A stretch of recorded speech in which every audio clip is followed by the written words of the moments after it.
Constitution के अधीन सदन के पटल पर रख सकते हैं। इस सत्र की समाप्ति की ओर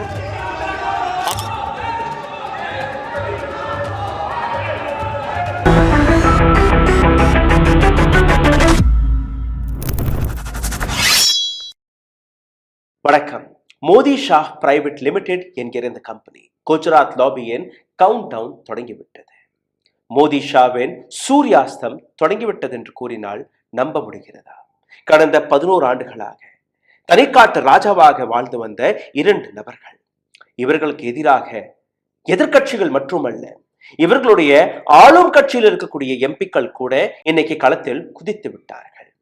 என்டிஏ கூட்டணியில் இருக்கக்கூடிய சந்திரபாபு நாயுடுவை நம்ப முடியவில்லை, சிராக் பாஸ்வானை நம்ப முடியவில்லை, ஏக்நாத் ஷிண்டேவை நம்ப முடியவில்லை, நிதிஷ்குமாரை நம்ப முடியவில்லை.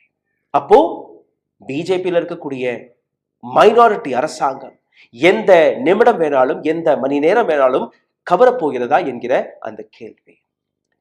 மோடி ஷா எந்த அளவில் நேற்று ஹியூமிலியேட் செய்யப்பட்டார்.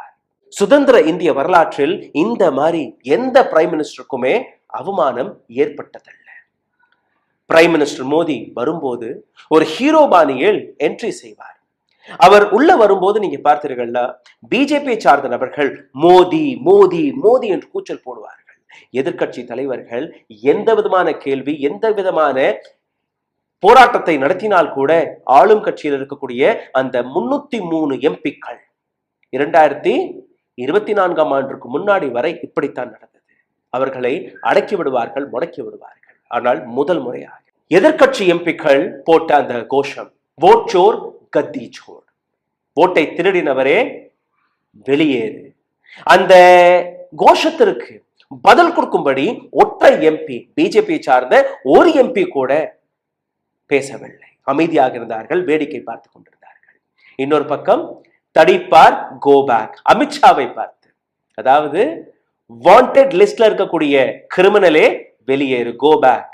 இந்த 2 நபர்களுடைய அந்த முகத்தை நீங்க பார்த்திருக்க வேண்டும், எந்த அளவில் இவர்கள் பேக் ஃபுட்டில் இருக்கிறார்கள். அப்போ Modi and Shah are at their weakest time, weakest position.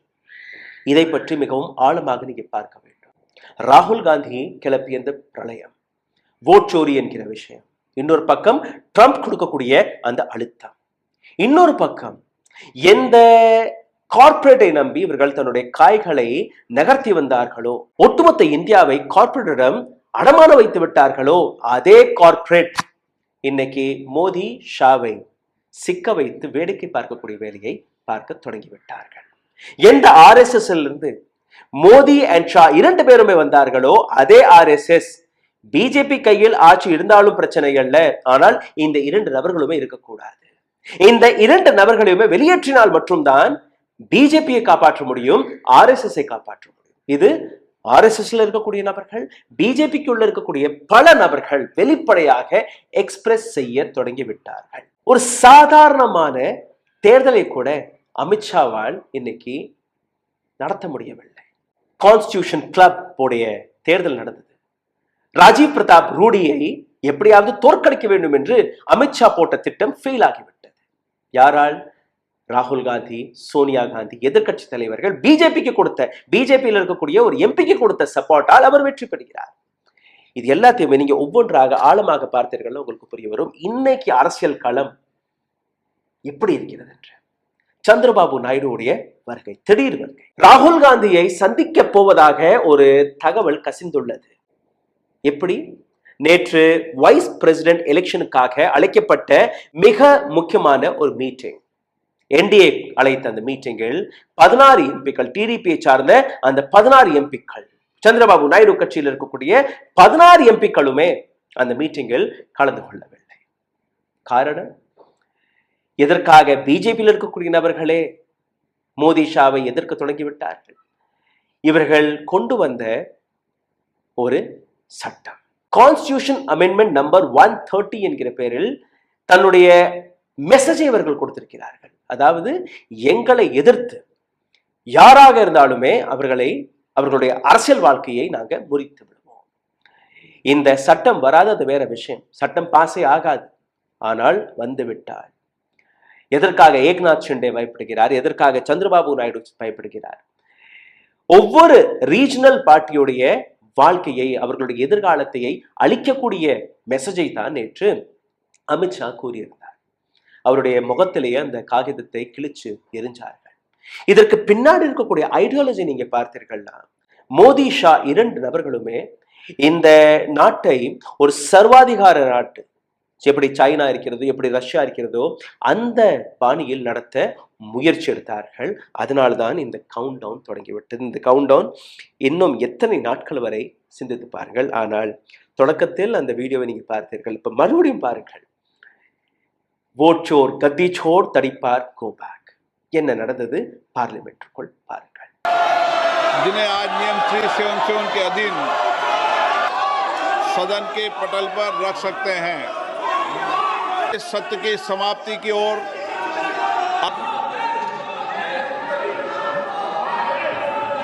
Is Modi and Shah are at their weakest time? இந்த கேள்வியை நான் தொடக்கத்திலே கேட்டேன். வரக்கூடிய பீகார் எலெக்ஷனில் தப்பி தவறி அவர்கள் கையிலிருந்து இந்த ஆட்சி மாறிவிட்டால், ஒருவேளை நிதிஷ்குமாருக்கு கொஞ்சம் ஓட்டு கிடைச்சிருச்சு, ஆனால் பிஜேபிக்கு கிடைக்காத பட்சத்தில் நிதிஷ்குமார் எப்படி வேணாலும் தன்னுடைய ஆட்சியை தக்க வைப்பதற்காக ஓடுவார். எங்க? காங்கிரஸ் அண்ட் தேஜஸ்வி யாதவ். தேஜஸ்வி யாதவ் நிச்சயமாக ஆட்சியை பிடிக்க போறார். அது அங்க இருக்கக்கூடிய களம் ரிசல்ட் வெளி காட்டிவிட்டது. ஆனால் நிதிஷ்குமார் அப்படி கட்சி மாறினாலோ, அப்படி நிதிஷ்குமார் தோர்த்தாலோ என்டிஏ உடைந்து போகும். என்டிஏவில் இருக்கக்கூடிய நிதிஷ்குமாருடைய 12 எம்பிக்கள் இருந்து குறைஞ்சபட்சம் 6 எம்பிக்கள் வெளியேறுவார்கள். இந்தியா பக்கம் திருப்ப போறார்கள். இன்னொரு பக்கம் சந்திரபாபு நாயுடு மீது இருக்கக்கூடிய பல வழக்குகள், இவர்கள் மிரட்டியே பிளாக்மெயில் செய்தே என்னுடைய அரசியல் வாழ்க்கையை, என்னை விட்டுவிடுங்கள், என்னுடைய மகனுடைய அரசியல் வாழ்க்கையை முறித்து விடுவார்கள். அதனால் இப்போ இந்த நேரத்தில் இவர்களுடன் இருப்பது சரி கிடையாது. நவம்பர் மாதம் வரக்கூடிய பீகார் தேர்தல், அதில் வரக்கூடிய ரிசல்ட் ஒரு மிகப்பெரிய ஸ்ட்ராட்டஜியை வெளிக்காட்டப் போகிறது. இன்னொரு பக்கம் அடுத்த வருஷம் வரக்கூடிய தமிழ்நாடு தேர்தல், அதற்கப்புறம் வரக்கூடிய உத்தரப்பிரதேஷ் தேர்தல், இது எல்லாமே மோடியுடைய அந்த வீக் பாயிண்டாக வெளிவர தொடங்கிவிட்டது. அந்த அளவில் மோடி அண்ட் ஷாவுடைய பதற்றங்கள் வெளிவருது. இன்னொரு பக்கம் கார்ப்பரேட்ல இருந்து வெளிவரக்கூடிய ஒரு மிக முக்கியமான தகவலை நான் உங்களுக்கு முன்பு எடுத்து வைக்க போகிறேன். இந்த தகவலை நீங்க கேட்டீர்கள். அதாவது, ஆட்சியில் வருவதற்கு உங்களுக்கு பணம் தேவை, ஆட்சியை தக்க வைப்பதற்கும் பணம் தேவை, ஒரு ஆட்சியை பிரட்டுவதற்கு பணம் தேவை. இந்த பணம் எங்கிருந்து வரும்? அரசாங்கம் ஆர்பிஐயிடம் போய் நீங்க நோட்டுகளை அச்சடைங்கள், எனக்கு அந்த ஆட்சியை கவிர்க்கணும் என்று அவர்கள் கூற முடியுமா? கிடையாது. அப்போ கார்ப்பரேட்டிடம் இருந்துதான் அந்த பணம் வரும். இந்த நாட்டில் எந்த அரசாங்கத்தை எடுத்துக்கினாலும் நீங்க பாருங்க, கார்ப்பரேட்டைசேஷன் மிக முக்கியமான விஷயம். கார்ப்பரேட்டுக்கு நீங்க லைசன்ஸ்களை கொடுங்கள், கார்ப்பரேட்டுக்கு நீங்க வழிகளை செய்து கொடுங்கள். கார்ப்பரேட் அந்த அரசியல் கட்சிக்கு பணம் கொடுக்கும். இதுக்கு முன்னாடி நீங்க பார்த்தீர்கள்னா ஆளும் கட்சி, எதிர்கட்சி. ஆளும் கட்சிக்கு அதிகமாக பணம் போகும், எதிர்கட்சிகளுக்கும் பணம் போகும். ஆனால் இப்போ ஒரு கார்ப்பரேட் 2 கார்ப்பரேட் கிடையாது. கடந்த 11 ஆண்டுகளில் கிட்டத்தட்ட 40 கார்ப்பரேட்ஸ்களை மோடி ஷா அண்ட் கம்பெனி வளர்த்திருக்கிறது. இந்த 40க்கு 40 கார்ப்பரேட்கள் எதிர்கட்சிகளிலிருந்து ஓரம் கட்டினார்கள். ஆனால் இப்போ வெளிவந்த தகவலை நீங்க பார்த்தீர்கள். எப்படி ட்ரம்ப் இந்த அளவில் அழுத்தத்தை கொடுக்கிறார்? அடானி அதற்கான காரணமா, அல்ல அம்பானி அதற்கான காரணமா? அம்பானி அண்ட் அடானி, இதில் யார் கருப்பாடு என்று நீங்க பார்க்க வேண்டும். எந்த இன்ஃபர்மேஷன்ஸ்களை ஒரு கார்ப்பரேட் ட்ரம்பிடம் கொண்டு போய் சேர்த்தார்களோ, அதற்கு பின்புதான் இந்த ஒட்டுமொத்த கார்ப்பரேட்டைசேஷன், இந்த ஒட்டுமொத்த எதிர்ப்பே கிளம்பியுள்ளது. அடானி அம்பானியை விட்டுவிடுங்கள். பிரைம் மினிஸ்டர் மோடியுடைய சூரியாஸ்தம் 2022ஆம் ஆண்டிலிருந்தே தொடங்கிவிட்டது. அந்த கவுண்ட் டவுன் தொடங்கிவிட்டது. 2024ல ஏதோ ஓட் சோரிங்கிற விஷயத்தை வைத்து அவர்கள் பதவியில் வந்து விட்டார்கள், அது வேற விஷயம். ஆனால் கர்நாடகாவை இழந்தார்கள். அதே மாதிரி மகாராஷ்டிராவில் என்ன நடந்தது? நேரடியாக அவர்களுக்கு ஆட்சி கிடைக்கவில்லை. இதே போன்று நீங்க பார்த்தீர்கள்னா ஏராளமான இடங்களை அவர்கள் இழந்து கொண்டுதான் இருக்கிறார்களே ஒழிய பெரிய ஸ்டேட்ஸ்களை அவர்களால் பிடிக்க முடியவில்லை. கார்ப்பரேட் கடந்த 11 ஆண்டுகளாக கார்ப்பரேட்டிற்காக அனைத்துமே கொடுத்த மோடி அண்ட் ஷா இன்னைக்கு எந்த இடத்தில் இருக்கிறார்கள் நீங்க பார்த்தீர்கள்னா, கடந்த 24 மணி நேரத்திலிருந்து 48 மணி நேரத்திற்குள் வெளிவந்த ஒரு தகவல். ட்ரம்ப் அரசாங்கம் எந்த அளவில் இந்த விஷயத்தை, இந்த இன்ஃபர்மேஷனை பரப்பி மோடி அண்ட் ஷா மீது அழுத்தத்தை கொடுக்கிறார்கள் நீங்க பார்த்தீர்கள்னா, ரிலையன்ஸ் இண்டஸ்ட்ரி அவர்களுடைய ஒரு அமைப்பு இருக்கிறது, ORF என்று கூறுவார்கள். ORF என்கிற இந்த அமைப்பு உலக நாடுகளில் இருக்கக்கூடிய அனைத்து அரசாங்கங்களையுமே சரிபார்க்கக்கூடிய வேலை பார்ப்பார்கள். இது இன்னைக்கு நேற்று நடந்த விஷயம் அல்ல, தீருபாய் அம்பானி நேரத்துல இருந்து நடக்கிறது. ஆளும் கட்சியில் இருக்கக்கூடிய நபர்களுடன் அவர்கள் ஒன்று கூடி விடுவார்கள். அங்கிருந்து வரக்கூடிய சலுகைகள், லைசன்ஸ், அது எல்லாமே அவர்களுக்கு போய் சேரும். இதை இந்த லாபிக்காகவே அவர்கள் ஒரு அமைப்பு வைத்திருக்கிறார்கள், ORF என்கிற இந்த அமைப்பு. ORF என்கிற அமைப்பு உலக நாடுகளில் இருக்கக்கூடிய அனைத்து அரசாங்கங்களுடன் ஒரு ரிலேஷன்ஷிப்பை டெவலப் செய்வார்கள். இந்தியன் பாலிசி, இன்டர்நேஷனல் பாலிசி, இதுல என்னெல்லாம் நடக்கிறது, அந்த வெப்சைட்டை நான் உங்களுக்கு காட்டுறேன். இந்தியா மட்டுமல்ல, உலக நாடுகள் அனைத்தையுமே இவர்கள் அப்படியே கைக்குள் போட்டு வைத்திருப்பார்கள். கசிந்த இன்ஃபர்மேஷன் என்னன்னா, ORS என்கிற இந்த அமைப்பு இந்தியாவில் நடக்கக்கூடிய ஏராளமான இன்ஃபர்மேஷனை அம்பானி, மோடியை பற்றி, அரசாங்கத்தை பற்றி ட்ரம்பிடம் கூறியுள்ளார். அதற்கு பின்புதான் நீங்க பாருங்க, ஜனவரி மாதத்திலிருந்து மோடி அண்ட் ட்ரம்பிற்கு இடையே அந்த விரிசல் ஏற்படுகிறது. எந்த அளவில் இந்த இன்ஃபர்மேஷன் நீங்க பாருங்க. ORF உடைய role, ORF is not recent created. It's a very old foundation owned by Reliance. அதுல வரக்கூடிய ஆர்டிக்கலால் நீங்க படிச்சு பார்த்தீர்கள், உங்களுக்கு புரிய வரும் எந்த அளவில் இந்த இன்ஃபர்மேஷன் இருக்கிறது. அடல் பிஹாரி வாஜ்பாயுடைய அரசாங்கம் வருவதற்கும் போனதற்கும் இந்த ORF காரணமாக இருந்தது. மன்மோகன் சிங்குடைய அரசாங்கம் வந்ததற்கும் போனதற்கும் ORF ஒரு மிகப்பெரிய டூலாக பயன்பட்டது. இன்னைக்கு மோடியுடைய ஆட்சி வரும்போது 2014 ஒரு வார்த்தை உங்களுக்கு ஞாபகத்தில் இருக்கும், வைப்ரண்ட் குஜராத். அந்த வைப்ரண்ட் குஜராத் என்கிற வார்த்தையை கொண்டு வந்ததே இந்த ORF என்கிற அமைப்பு, அதாவது அம்பானிஸ். திடீர் என்று அடானி மீது எழும்பக்கூடிய வழக்குகள் தீவிரமடைகிறது. இந்தியாவில் அனில் அம்பானிக்கு எதிராக என்ஃபோர்ஸ்மெண்ட் டைரக்டரேட் அது வழக்குகளை போடுகிறது. ஆனால் அம்பானியை மற்றும் யாருமே கை வைக்க முடியும். அனில் அம்பானி முகேஷ் அம்பானியோட தம்பியாக இருந்தால் கூட அவரோட எதிரி. அடானி அகைன் கார்ப்பரேட் வார், கார்ப்பரேட்ல இருக்கக்கூடிய இன்னொரு எதிரி. இந்த இரண்டு நபர்களை வைத்து ஒட்டுமொத்த இந்திய அரசியலையே பிரட்டி போட பார்க்கிறார் அம்பானி. எப்படி நீங்க பாருங்க, 2 மீட்டிங்ஸ் நடந்தது. ஸ்பெஷலா அம்பானி நேரடியாக ட்ரம்பை போய் சந்திக்கிறார். வாஷிங்டன் ஜனவரி 19 முகேஷ் அம்பானி மற்றும் தன்னுடைய மனைவி 2 பேருமே அவருடைய ஒரு டின்னர் பார்ட்டியில் கலந்து கொள்கிறார்கள். இதற்கப்புறம் தான் நீங்க பாருங்க, பிரைம் மினிஸ்டர் மோடிக்கும் ட்ரம்புக்கும் ஏற்படக்கூடிய அந்த விரிசல் தீவிரம் அடைகிறது. இது ஒரு மீட்டிங் மட்டுமல்ல, இதே போன்ற இன்னொரு மீட்டிங் நடந்தது மே 15 கத்தரில். Exclusive meeting between Trump and Mukesh Ambani. இதுல என்ன வித்தியாசம் சார், அவர் ஒரு இண்டஸ்ட்ரியலிஸ்ட், அங்க அமெரிக்காவுடைய பிரைம் மினிஸ்டர். இவங்களோட மீட்டிங் சாதாரணமான விஷயம் தானே, கிடையாது. இங்கேதான் உள்குத்து இருக்கிறது. ரஷ்யாவிடமிருந்து இந்தியா ஆயில் வாங்கக்கூடாது என்று கூறுகிறார்கள். ரஷ்யாவிடமிருந்து எல்லாத்துக்கும் அதிகமா அந்த கச்சா எண்ணெயை வாங்கக்கூடிய நபர் யார் என்றால் முகேஷ் அம்பானி. இரண்டாவது நைரா என்கிற இந்த கம்பெனி, குஜராத்தை சார்ந்த கம்பெனி. நைரா என்கிற இந்த கம்பெனியில் 49% ஸ்டேக்கை ரஷ்யாவில் இருக்கக்கூடிய ஒரு கம்பெனி வாங்குகிறது. நைராவை ஒட்டுமொத்த யூரோப்பியன் யூனியன் பேன் செய்து விடுகிறது. இந்த கம்பெனி எந்த விதமான ட்ரேடும் இதற்கு மேல் செய்ய முடியாது. Indian oil corporation, Bharat petroleum மீது அமெரிக்கா 50% டாரிஃபை அதிகரிக்கிறார்கள். ஆனால் ரிலையன்ஸ் இண்டஸ்ட்ரியை பற்றி ஒரு வார்த்தை கூட எங்கேயுமே கசியவில்லை. எந்த விதமான ஆக்ஷனும் அவர்கள் மீது எடுக்கப்படவில்லை. ஆனால் டொனால்ட் ட்ரம்ப் கூறக்கூடிய விஷயம் என்ன, இந்தியா நினைத்தால் ஒரு நாளில் யுக்ரைன் ரஷ்யாவுக்கு நடுவே நடக்கக்கூடிய அந்த போரை நிறுத்தலாம். கச்சா எண்ணெய் யார் வாங்குகிறார்? முகேஷ் அம்பானி. டாரிஃப் யார் மீது போடப்படுகிறது? Indian oil corporation and Bharat petroleum. நைராவை முடக்கி விட்டார்கள். Mukesh Ambani, who is the largest buyer of Russian crude oil, is free. தொடர்ந்து நீங்க பார்த்தீர்கள்னா முகேஷ் அம்பானிக்கு இருக்கக்கூடிய இந்த பிரச்சனை என்ன, அடானி குரூப்புடன் இருக்கக்கூடிய போட்டி என்ன?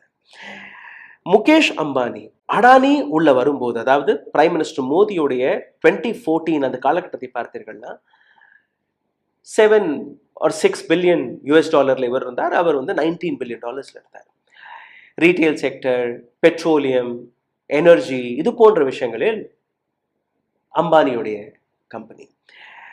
அடானி முழுக்க முழுக்க எனர்ஜில இருந்து போர்ட்ல இருந்து ஏர்போர்ட்ல இருந்து ரீட்டைல் செக்டர், பேட்டரிஸ், அதாவது எங்கெல்லாம் அடானியை நுழைக்க முடியுமோ அந்த அனைத்து இடங்களிலுமே மோடி அண்ட் ஷா என்கிற இந்த கம்பெனி அவரை திணித்தது. And this is where Ambani didn't like it. Mukesh Ambani didn't like it. He said, now this is a war. It's a corporate war. இந்த கார்ப்பரேட் வாரை ஒரு நபரை முடித்தால் மட்டும்தான் என்னால் வாழ முடியும் என்கிற அந்த விஷயத்திற்கு அவர் வந்து விட்டார். இப்போ டாரிஃப் வாரில் நீங்க பார்த்தீர்கள்னா அழுத்தத்துக்கு மேல அழுத்தம் ட்ரம்ப் வழியாக வருகிறது. அந்த பக்கம் அடானியுடைய ஃபைல் அமெரிக்காவில் ஓபன் ஆகிவிட்டது.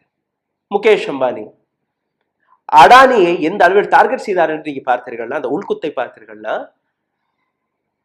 அடானி தன்னுடைய சேர்மன்ஷிப்பில் இருந்து ராஜினாமாவை கொடுக்கிறார் சமீபத்தில். A person who made an empire, he leaves his job. Just imagine எந்த விதத்தில் இன்னைக்கு முகேஷ் அம்பானியுடைய இந்த விஷன். முகேஷ் அம்பானியுடன் அடானியும் இப்ப கை கோர்த்திருக்கிறார். இன்னொரு ஆங்கிள் பாருங்க, சைனா பக்கம் இந்தியா தன்னுடைய பிசினஸ் பிளான்ஸ்களை நகர்த்தும் போது டால்மியாஸ், அடானி குரூப் ஏற்கனவே பிரைம் மினிஸ்டர் மோடியுடன் நிற்கிறார்கள். அதாவது எங்களுக்கு எங்க பிசினஸ் வருதோ அங்க. Mukesh Ambani he is also with America. He is also planning to do business with China. அப்போ இரண்டு தரப்பிலுமே இப்போ என்ன நடக்குது? எந்த எதிர்கட்சிகளுக்கு நீங்க ஃபண்டிங் கொடுக்காமல் நிறுத்தி இருந்தீர்களோ அந்த எதிர்கட்சிகளுக்கும் இப்போ ஃபண்டிங் ரிலீஸ் செய்ய தொடங்கிவிட்டார்கள். அடானி குரூப்பும் தொடங்கிவிட்டது, அம்பானி குரூப்பும் தொடங்கிவிட்டது. மீதம் இருக்கக்கூடிய அந்த 40 சில்லற கார்ப்பரேட்ஸ், எந்த கார்ப்பரேட்ஸ்களை மோடி அண்ட் ஷா வளர்த்தாரோ அதே கார்ப்பரேட் எதிர்கட்சிகளுக்கும் அந்த பணத்தை கொடுக்க தொடங்கிவிட்டார்கள். காரணம், எப்பவுமே நீங்க பாருங்க, கார்ப்பரேட் ஒரு கட்சிக்காக வேலை பார்க்க மாட்டார்கள். அவர்களுடைய உத்தேசம் பணம் பார்ப்பது, தன்னுடைய சொத்துக்களை வளர்ப்பது மட்டும்தான். அது இந்த கட்சியாக இருக்கட்டும், அடுத்த கட்சியாக இருக்கட்டும், எந்த கட்சி பக்கம் மக்கள் திரும்புகிறார்களோ அதே பக்கம் தான் இவர்களும் சாய்வார்கள். இன்னைக்கு ராகுல் காந்தி பக்கம், நாளைக்கு வேறொரு அரசியல்வாதி பக்கம். But for sure not for Modi and Shah this time. இந்த இடத்துல கட்சிக்குள்ள இருக்கக்கூடிய பிரச்சனைகளை நீங்க பாருங்க. அத்வானி அவர்களாக இருக்கட்டும், ஜோஷி அவர்களாக இருக்கட்டும், ஏராளமான சுப்பிரமணியம் சுவாமி அவர்களாக இருக்கட்டும், நிதின் கட்கரியுடைய சைட் லைனாக இருக்கட்டும், இந்த பக்கம் ராஜ்நாத் சிங்குடைய நிலையை பாருங்கள். அதாவது கட்சிக்குள்ளேயே ஒட்டுமொத்த நபர்களுடைய அந்த ஸ்டேச்சரை கொஞ்சம் கொஞ்சமாக சரிச்சு கொண்டிருந்தார்கள். இன்னைக்கு பார்லிமெண்டில் தன்னுடைய மெசேஜை எந்த அளவில் எடுத்து காட்டியிருக்கார்கள் என்றால், எங்களை எதிர்த்து எந்த எம்பி, எந்த minister, and they are not happy with Modi.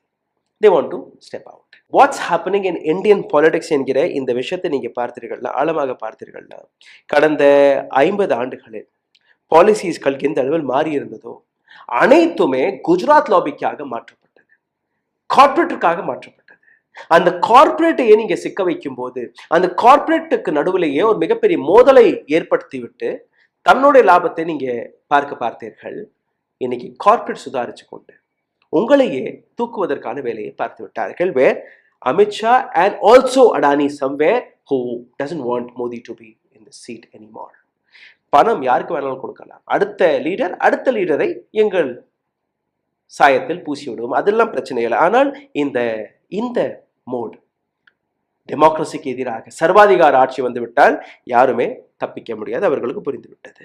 பார்லிமெண்டில் என்ன நடந்தது நீங்க பார்த்தீர்கள். எந்த அளவில் வோட் சோர் கத்தி சோடி என்கிற கோஷங்கள், தடிப்பார் கோ பேக் என்கிற கோஷங்கள், இதுல இருந்தே தெரிய வரக்கூடிய ஒரு விஷயம், மோடி அண்ட் ஷா எந்த கண்ட்ரோலை வைத்திருந்தார்களோ, எந்த பாப்புலாரிட்டியை வைத்திருந்தார்களோ அது கவுண்ட் டவுன் அதற்காக தொடங்கிவிட்டது. அவர்களுடைய அந்த வளர்ச்சி சரிய தொடங்கிவிட்டது. இந்த அரசாங்கம் ஒரு மிக பெரிய லெசனை எடுத்து காட்டியிருக்கிறது. அதாவது யாருக்குமே அந்த நிரந்தரமான வளர்ச்சி கிடையாது. நீங்க மேலே ஏறுவீங்க, படியில ஏறுவீங்க, ஒரு இடத்துல நீங்க கீழே இறங்கி தான் ஆகும். ஆனால் இவர்களுடைய அகங்காரம், நாங்க ஏறிக்கொண்டுதான் இருப்போம், நாங்க கீழே இறங்கவே மாட்டோம் என்கிற அந்த அகங்காரம் உடைந்திருக்கிறது. தேர்தல் ஆணையத்தை வைத்து எந்த அளவில் ஓட்சோரி என்கிற இந்த விஷயத்தை, ஓட்டில் நடக்கக்கூடிய அந்த கடுபடிகளை வைத்து, இவிஎம்ஐ வைத்து, எலெக்ஷன் ஆணையரை வைத்து எந்த அளவில் இவர்கள் தன்னுடைய ஆட்சியை தக்க வைக்க பார்த்தார்களோ, அந்த ஆட்சியிலிருந்து எங்களை யாராலுமே தூக்கி வெளியேற்ற முடியாது என்று நம்பினார்களோ, அதே ஆட்சியாளர்கள், அதே ஆட்சியில் இருக்கக்கூடிய நபர்களே, இவர் இருக்கும் வரை எங்களால் வளர முடியாது, எங்களால் எதுவுமே செய்ய முடியாது, இவரை தூக்கி வீசுங்கள். ஏன்னா நாளைக்கு ஒரு ரயில் மினிஸ்டராக இருக்கட்டும், அல்ல ஃபினான்ஸ் மினிஸ்டராக இருக்கட்டும், இவருக்கு பிடிக்கலைன்னா தூக்கிடுவார். That is what happened to Mr. Dhankar.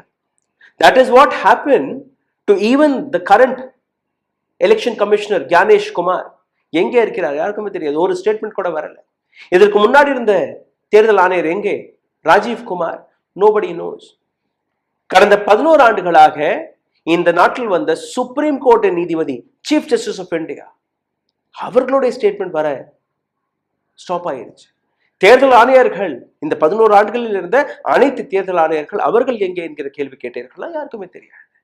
இன்னைக்கு வரை தன்கர் எங்கே என்று யாருக்குமே தெரியவில்லை. எத்தனையோ முறை எத்தனையோ நபர்கள் கேள்வி கேட்டு விட்டார்கள். அமித்ஷா அவருடைய பாதுகாப்பில் தான் தன்கர் இருக்கிறார், அவருக்கு தெரியாதா? ஒரு ஸ்டேட்மெண்ட்டை கூட வெளிவிடாத அந்த காரணம் என்ன? சிந்தித்து பாருங்கள், உங்களுக்கு புரிய வரும் இந்தியாவில் என்ன நடக்கிறது. Prime minister Modi loses Bihar. That's it. Prime Minister Modi loses Bihar one side, he loses NDA other side, and he also loses the government this side. That is what the current situation is. Internal BJP உடைய டைனமிக்ஸை நீங்க பார்த்தீர்கள்னா, ரூடியோடைய விவகாரத்தை நான் உங்களுக்கு கொடுத்தேன். அமித்ஷா அவருக்கு ஃபேவரட்டாக இருக்கக்கூடிய நபர் பாலியான், இன்னொரு பக்கம் Rajiv Pratap Rudy. Both were from BJP, but Amitshah wanted Baliyan to win. Constitutional கிளப்போடைய அந்த தேர்தலில் ராஜீவ் பிரதாப் ரூடிக்கு சப்போர்ட் கொடுத்தது யார்? ஒட்டுமொத்த எதிர்கட்சியில் இருக்கக்கூடிய நபர்கள், ஆளும் கட்சியில் இருக்கக்கூடிய இன்னொரு சில எம்பிக்களும் கை கொடுத்தார்கள். Who won the election? Rudy won the election. This is not a normal election. This was a prestige issue for Amit Shah, which he lost. இந்த இடத்துல நீங்க பார்த்தீங்கன்னா அந்த இன்டர்னல் ரெபெலியன்ஷிப் எவ்வளோ அதிகரித்திருக்கிறது என்று நீங்க புரிந்து கொள்ள வேண்டும். இந்த விஷயத்தை வைத்து mid term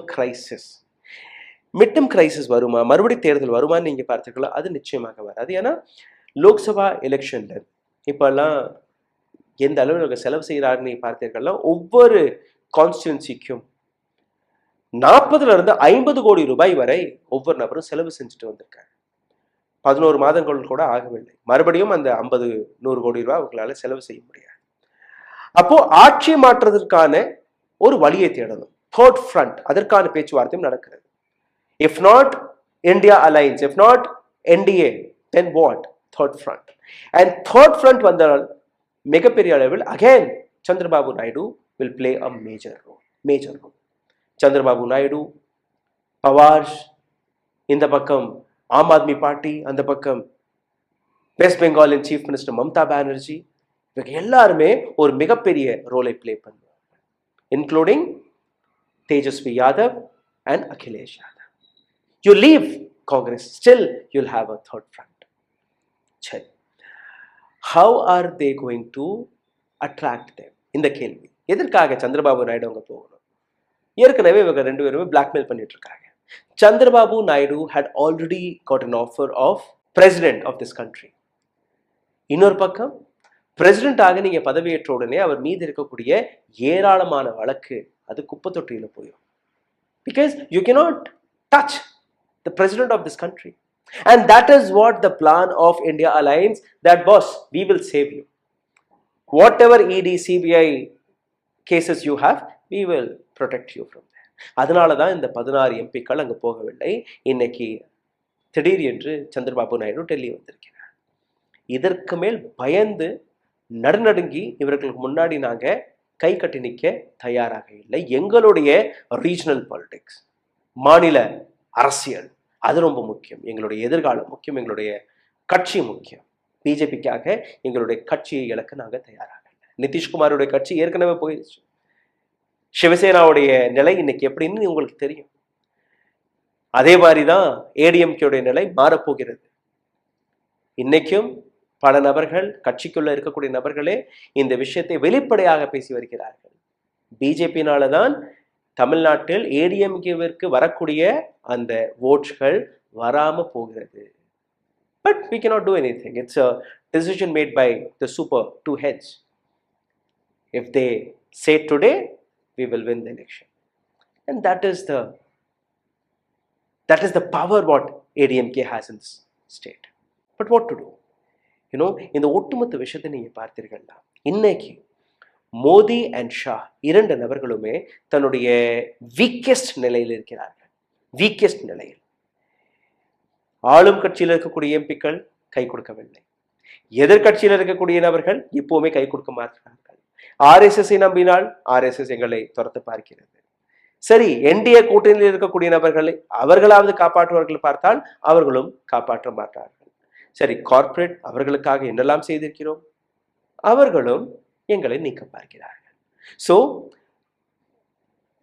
running this government for the next 5 years or even next 5 months is going to be very, very difficult for Modi and Shah. சிந்தித்து பாருங்கள். இந்த வீடியோ உங்களுக்கு பிடித்திருந்தால் தயவு செய்து இதை பகிருங்கள். இதற்கு பின்னாடி நாங்கள் போட்ட உழைப்பு உங்களுக்கு பிடித்திருந்தால் உங்களுடைய கருத்துக்களை கீழே கமெண்ட் பாக்ஸில் எழுதுங்கள். இதை தாண்டி எங்களுக்கு ஆதரவு கொடுக்க நினைக்கக்கூடிய நபர்கள் கீழே எழுதியிருக்கக்கூடிய UPI வழியாக உங்களுடைய ஆதரவை தெரிவிக்கலாம். நன்றி, வணக்கம். ஊடகம் கார்ப்பரேட் அரசியல்வாதிகளின் கைப்பாவையாக அடிமைகளாக இருந்தது போதும். இனி சாட்டை எடுத்து சுழற்றும் நேரம் வந்துவிட்டது. ஊடகம் பொதுமக்களாகிய உங்களுக்காக, உங்களாலேயே இயக்கப்பட வேண்டும். ஊடக சுதந்திரத்திற்காக உங்களின் பங்களிப்பை இன்றே அளித்திடுங்கள்.